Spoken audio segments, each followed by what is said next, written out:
Good morning. Next topic है हमारा Hess law of constant heat of summation of chapter thermodynamics of class 11th। तो हेस ने एक law दिया हुआ है जिसे हम Hess law of constant heat of summation बोलते हैं। एक रशियन केमिस्ट है, इसने 1840 में एक लॉ दिया रिगार्डिंग एंथैल्पी ऑफ रिएक्शन, मतलब कोई रिएक्शन हो रही है उसमें जो हीट प्रोड्यूस हो रही है उसके अकॉर्डिंग, जिसे हम हेस लॉ बोलते हैं। इसके अकॉर्डिंग क्या है, तो टोटल एंथैल्पी चेंज जो होती है, चाहे वो इवॉल्व हो रही हो हीट या ऑब्जर्व हो रही हो रिएक्शन में, वो सेम रहेगी, चाहे आप उसे एक स्टेप में करो चाहे उसे नंबर ऑफ स्टेप्स में करो।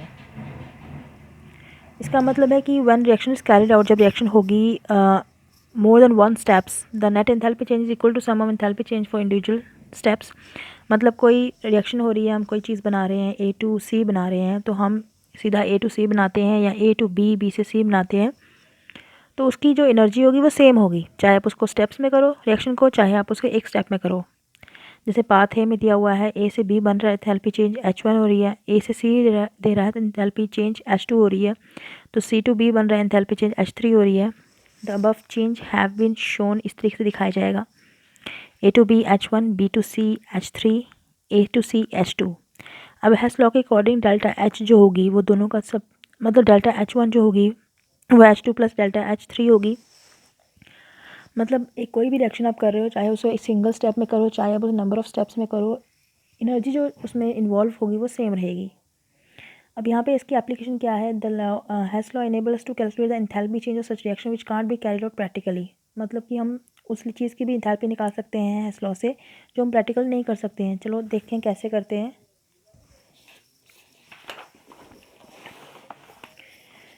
तो कैलकुलेशन एंथैल्पी ऑफ फॉर्मेशन, कोई चीज़ बना रहे हैं तो एंथैल्पी जो होगी वो कैसे इसमें चेंज होगी, कैसे कैलकुलेट करेंगे। The value of delta H of large number of compound like CO, C6H6, C2H6O2, इसको हम एक्सपेरिमेंटली पता नहीं कर पाते हैं। तो यहाँ पे देखिए C से O2 बनेगा हाफ, तो CO, तो क्या एंथैल्पी होगी।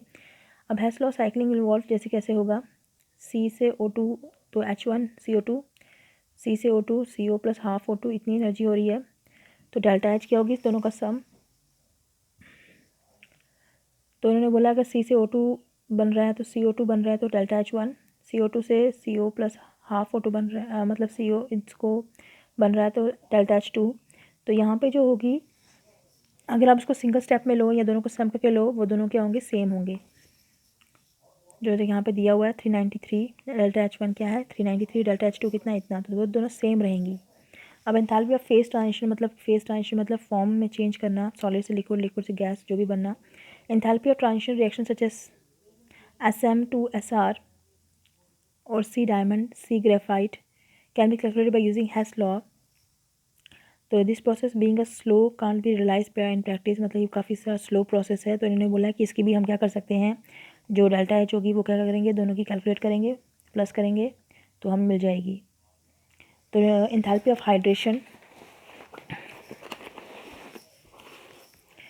This law can be use to determine the enthalpy of hydration substance. For example, हम इसकी हाइड्रेशन भी निकाल सकते हैं, एंथैल्पी ऑफ हाइड्रेशन, जब वाटर ऐड करेंगे सब्सटेंस में तो कितनी एंथैल्पी होगी वो भी हम कैलकुलेट कर सकते हैं। जैसे कॉपर सल्फेट में वाटर ऐड किया तो कॉपर सल्फेट 5 टाइम्स वाटर बन गया, डेल्टा एच हमें निकालनी है। तो कॉपर सल्फेट में पानी मिलाया तो हमें कॉपर सल्फेट एक्वस मिल गया, delta H1 -66.5। Copper sulphate water में हमें एक्वस फिर मिलाया तो हमें मिल गया कॉपर सल्फेट एक्वस, दोनों H2 मिल गई, दोनों को प्लस करेंगे तो हमें मिल जाएगी डेल्टा H। अब है थर्मोकेमिकल कैलकुलेशन। हेस लॉ अलो करता है कि हम कुछ रिएक्शन को कैलकुलेट कर सकें जो हीट से अकॉर्डिंग होती हैं, जैसे source of energy. With the growth of modern civilisation, जितनी मॉडर्न सिविलाइजेशन बढ़ रही है, the need of energy is continuously increasing, energy की ज़रूरत बहुत बढ़ रही है। A major part of energy requirements met by the combustion of fuel, हम फ्यूल को जला के हम क्या कर सकते हैं, एनर्जी को गेन कर सकते हैं, जैसे वो wood, coal, kerosene, petrol, diesel, natural gas, cooking gas, इनसे हम एनर्जी गेन करते हैं। अब फॉसिल फ्यूल क्या है, तो सब्सटेंस लाइक कोल, पेट्रोलियम, नेचुरल गैस, कोल, पेट्रोल, नेचुरल गैस जो है वो क्या है, फॉसिल फ्यूल है, और ये ऑब्टेन हो सकते हैं from the remain of plant and animals, ये किससे मिल सकते हैं, प्लांट एंड एनिमल से। गोबर गैस जो है also use in fuel in rural areas, गोबर गैस भी यूज़ करते हैं गाँव में। इन कम्बशन ऑफ फ्यूल को जब हम जलाते हैं, केमिकल एनर्जी कन्वर्ट होती है heat energy and other form of energy such as electrical energy. Chemical energy या तो हीट एनर्जी में चेंज होगी या फिर इलेक्ट्रिकल एनर्जी में। तो केमिकल एनर्जी से हीट एनर्जी, हीट एनर्जी से मैकेनिकल एनर्जी, मैकेनिकल एनर्जी से इलेक्ट्रिकल एनर्जी। दूसरा दिया हुआ न्यूक्लियर एनर्जी। ये इंपॉर्टेंट सोर्स है एनर्जी का, जिससे हमें एनर्जी मिलती है। फ्यूजन, जिससे हम क्या करते हैं, फिशन करते हैं। हैवी न्यूक्लियाई, बड़े बड़े जो एलिमेंट्स उनकी फिशन करते हैं, तोड़ते हैं या फ्यूज़न करते हैं दो एलिमेंट्स की, तो इलेक्ट्रिसिटी प्रोड्यूस करते हैं। Hydro electric power, it's a major source of energy in India, ये भी मेजर सोर्स है इंडिया का। काइनेटिक एनर्जी जो है प्रोड्यूस होती है फास्ट मूविंग, कोई भी चीज़ फास्ट मूव कर रही है उससे प्रोड्यूस होती है, तो उसको हम इलेक्ट्रिक एनर्जी में चेंज कर सकते हैं। Geothermal energy, the interior earth is very hot, हमारा जो ज़मीन है वो बहुत अंदर से बहुत गर्म है।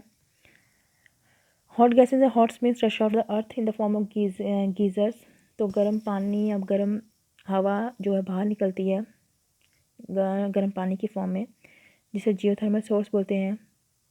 अदर सोर्स क्या है, अदर सोर्स ऑफ एनर्जी और विंड एनर्जी है, टाइड एनर्जी है, सोलर एनर्जी है, ओशन करंट्स हैं। इनमें काइनेटिक एनर्जी होती है जो हमारे लिए एक सोर्स ऑफ एनर्जी होती है। तो फॉसिल फ्यूल जो है बहुत इंपॉर्टेंट है हमारे एनर्जी प्रोड्यूस करने के लिए।